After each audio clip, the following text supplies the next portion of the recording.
प्यारे बच्चों, class 11th का इम्पोर्टेंट ऑब्जेक्टिव क्वेश्चन आप लोगों को वीडियो के माध्यम से बताऊंगा।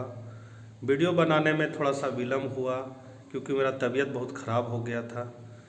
तो अब तबीयत ठीक है पहले से, तो आप लोगों के लिए वीडियो मैं बना पा रहा हूँ। आप लोगों से निवेदन है कि अपने चैनल इकोनॉमिक्स प्लस पर यदि आप नए हैं तो चैनल को सब्सक्राइब कर लें, घंटी के आइकन को जरूर दबा लें और वीडियो को ज़्यादा से ज़्यादा ज़रूरतमंदों के बीच शेयर भी करें। तो चलिए हम लोग कुछ नया सीखते हैं।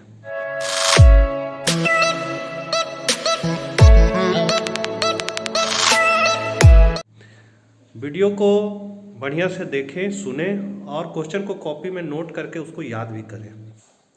क्लास 11th पार्ट 1 अर्थशास्त्र के लिए सांख्यिकी से महत्वपूर्ण ऑब्जेक्टिव क्वेश्चन हम लोग शुरू कर रहे हैं।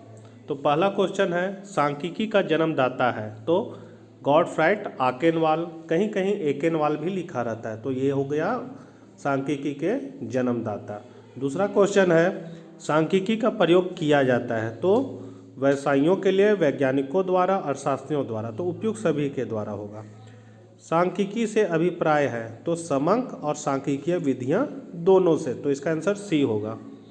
सांख्यिकी के प्रारूप है? तो सारणी संख्या, शीर्षक, मुख्य टिप्पणी, इनमें से सभी, तो इसका आंसर इनमें से सभी है।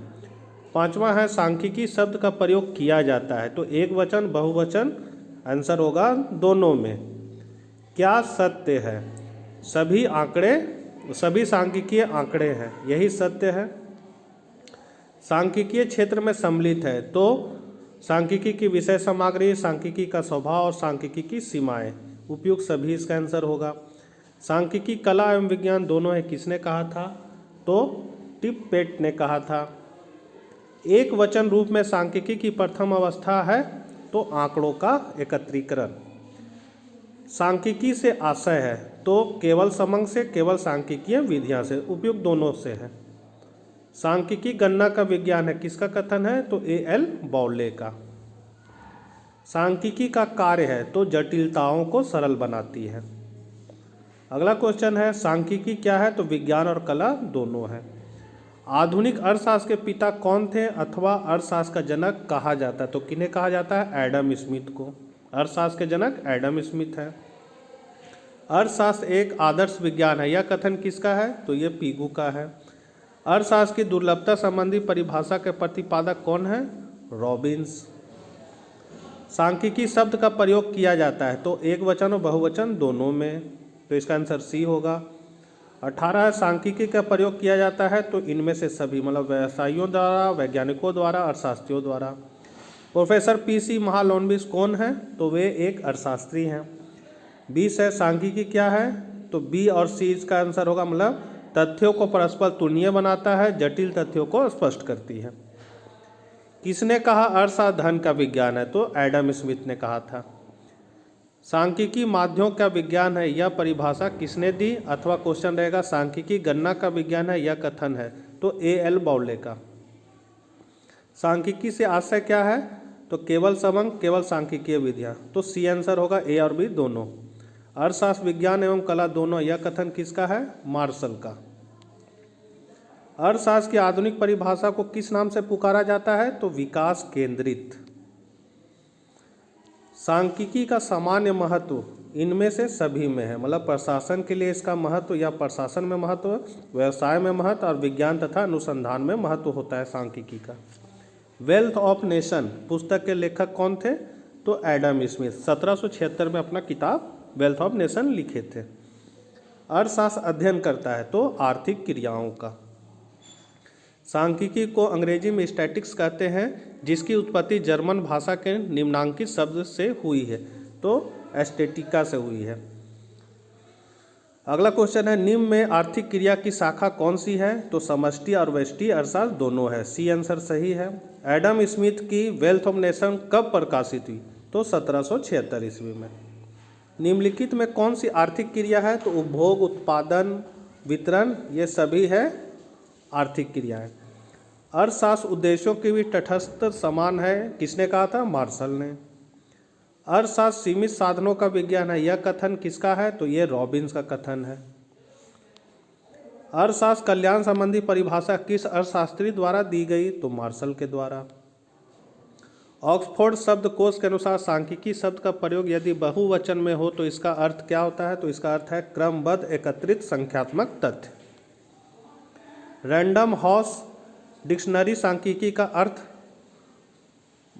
बनाती है, क्या बनाती है? अप्रायोगिक विज्ञान। सांख्यिकीय आंकड़ों के विश्लेषण की विधियां हो सकती है तो विवरणात्मक या प्रायोगिकात्मक।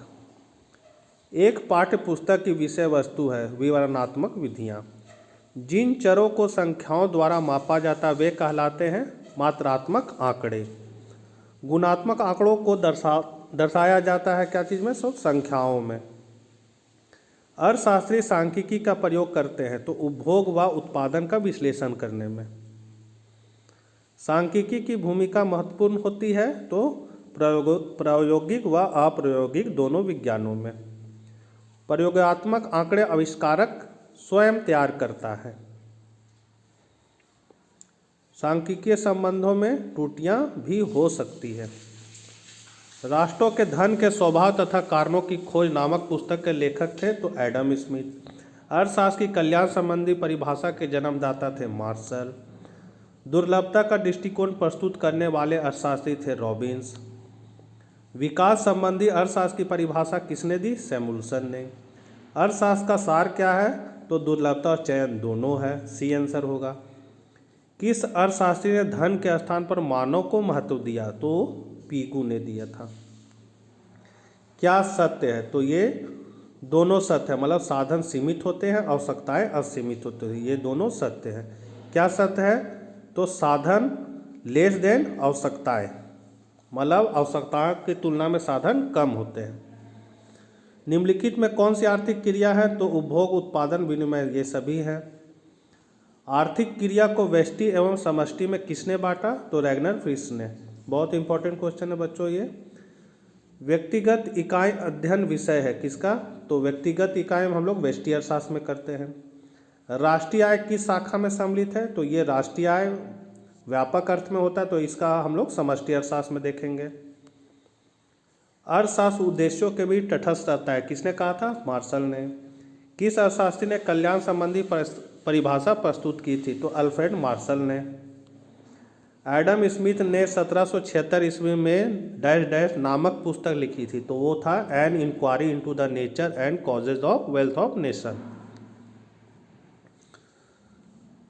N essay on the nature and significance of economic science को रॉबिन्स लिखे थे और इकोनॉमिक्स अर्थशास्त्र का सिद्धांत है सो मार्शल लिखे थे। आर्थिक विकास के लक्ष्य को प्राप्त करने के लिए मुख्य समस्या साधनों के विकास एवं वृद्धि की होती है, यह कथन किसका है? तो सैमुअल्सन का। दुर्लभता का दृष्टिकोण प्रस्तुत करने वाले अर्थशास्त्री थे तो रॉबिन्स। एडम स्मिथ के अनुसार अर्थशास्त्र डैश का विज्ञान है तो धन का विज्ञान है। बच्चों कॉपी में नोट करके याद कीजिए, परीक्षा उपयोगी है। आप लोग का भी एग्ज़ाम 12th के बाद होगा तो ध्यान दीजिए। तब तक के लिए आज्ञा दीजिए। जय हिंद, जय भारत।